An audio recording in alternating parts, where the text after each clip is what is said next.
최종 예선에서 한국은 가장 큰 라이벌이다. 요르단의 셀라 감독이 경기를 앞두고 한 말입니다. 참 정말 어이가 없어서. 진짜 망신, 개망신입니다. 한국이 요르단의 라이벌이 되었군요. 한국은 냉정하게 지금으로부터 8개월 전 요르단에 0대2로 완패를 당했습니다. 인정해야죠. 한국이 그런 패배를 했기 때문에 요르단이 라이벌이라는 건가요? 8개월이 지났지만 여전히 피파 랭킹은 정말 많이 차이나는 팀입니다. 한국은 23위, 요르단은 68위입니다. 물론 이런 랭킹 차이가 한국의 압승으로 예상할 수 있는 건 아닙니다. 만약에 2라운드에서 한국이 확실히 참교육을 시켜버렸다면 그런 단어조차 쓰지 않았을 것입니다. 라이벌이라니? 한국은 더 쉬운 상대인 팔레스타인과의 홈경기에서 0대0 무승부 참사를 겪었고, 그리고 오만과의 경기에서도 힘겹게 승리했습니다. 이런 결과들을 냈으니 한국을 라이벌이라고 해버린 겁니다. 우선 한국, 이라크, 요르단이 3위 싸움이 되는 것은 맞습니다. 한국이 순위에 밀려서 진짜 3위 하게 되면 월드컵 본선 직행은 물 건너가고 다시 플레이오프를 치러야 하는 상황이 벌어집니다.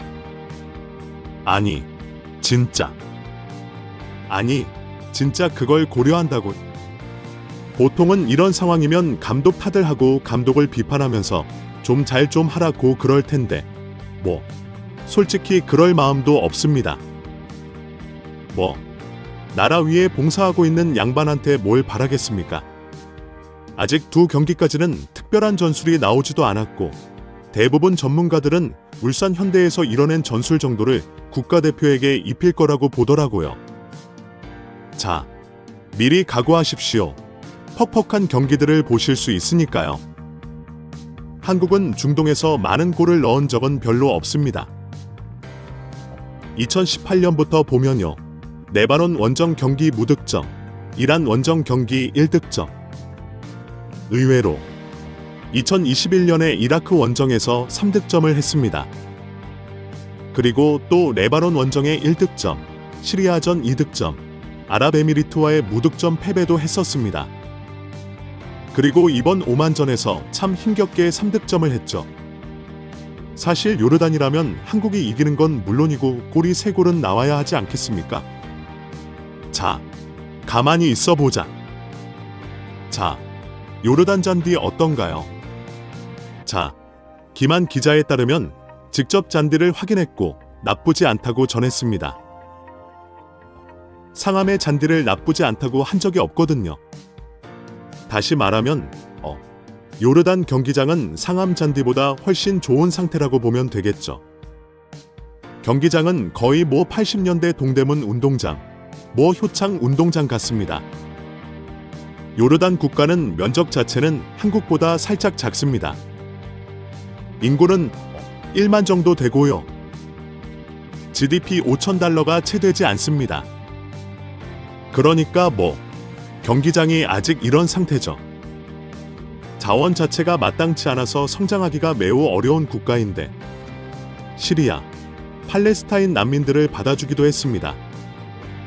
지금 중동 지역에서 전쟁이 일어나면서 난리도 아닌 거 아시죠?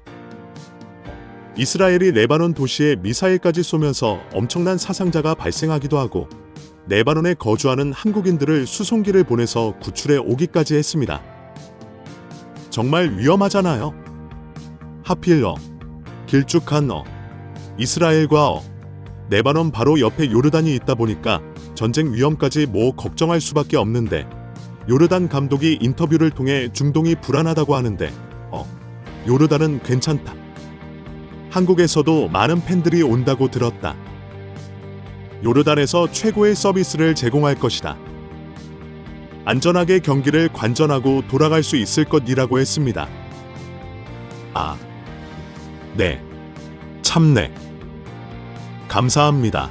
네. 감사합니다. 전쟁 상황이 된 레바논은 경기들이 다 취소된 상황입니다.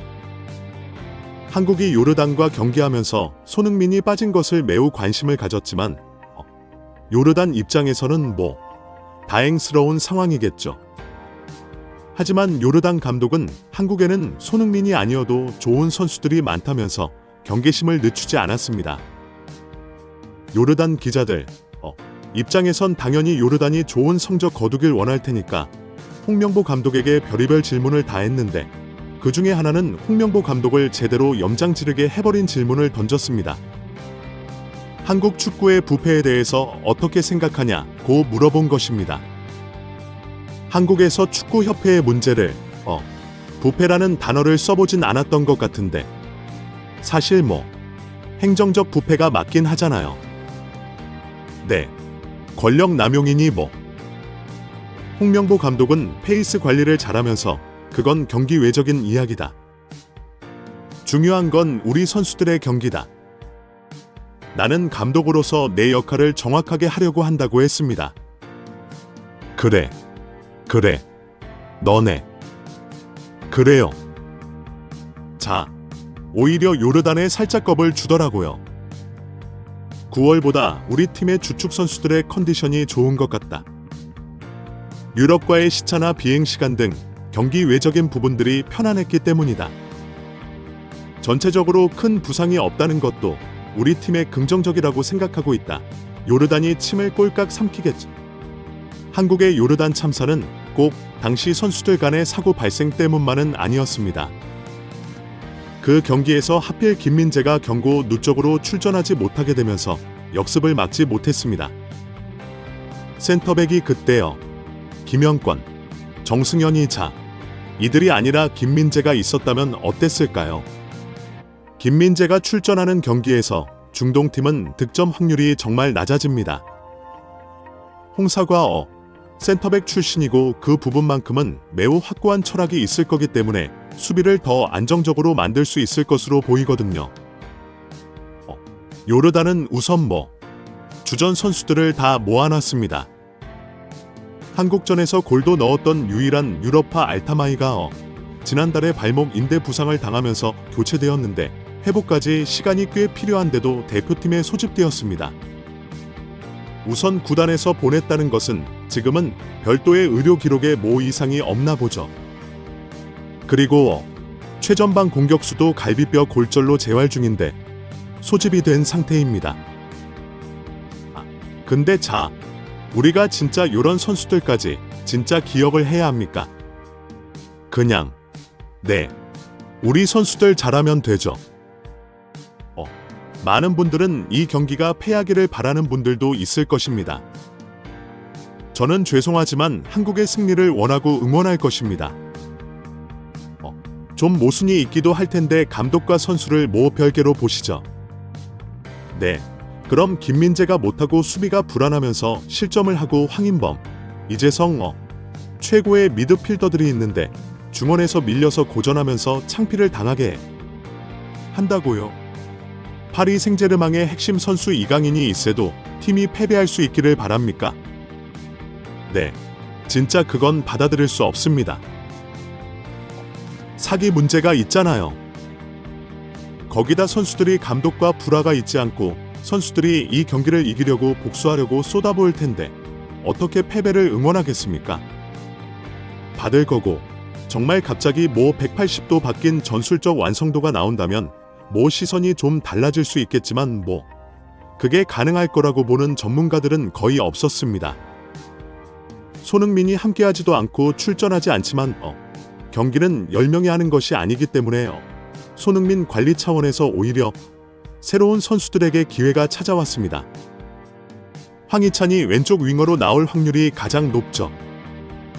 그래, 네가 원하는 자리자니? 국대에서 힘 좀 얻어가라. 좀 내 마음껏 휘어봐라. 그리고 한국으로 돌아가서 이라크전도 대비하기 때문에 베조노믹스 부여받을 수도 있습니다. 요르단전은 무엇보다 네임밸류, 다 컨디션 좋은 선수들을 출전시켜야 합니다. 우선 대표팀 소집된 영상을 보니까 선수들은 다 박더라고요. 의외로 황희찬이 매우 멀쩡했는데 울버햄튼의 지난 시즌처럼 많이 뛰진 않아서 오히려 컨디션이 최고조일 수 있습니다. 홍명보는 손흥민이 없는 상황에서 주장을 김민재에게 맡겼습니다. 2년 뒤면 실제로 김민재가 실세가 되겠죠. 자, 복수전이 코앞에 와 있습니다. 오만, 요르단이요. 중동인 건 맞지만 서로 위도는 많이 다릅니다. 그래서 요르단은 그때 오만 전처럼 매우 더운 상태로 경기하지 않습니다. 한낮에 최대 28도, 29도 있고 저녁에 경기하는 만큼 그 시간은 축구하기 매우 좋은 날씨인 상황입니다. 무엇보다 우리 선수들이 다치지 않고 깔끔하게 3대0 승리하길 응원해 보겠습니다. 자, 목요일 밤 11시 경기입니다. 대한민국 축구 국가대표 선수들 파이팅! 이상 신수영 고였습니다. 감사합니다.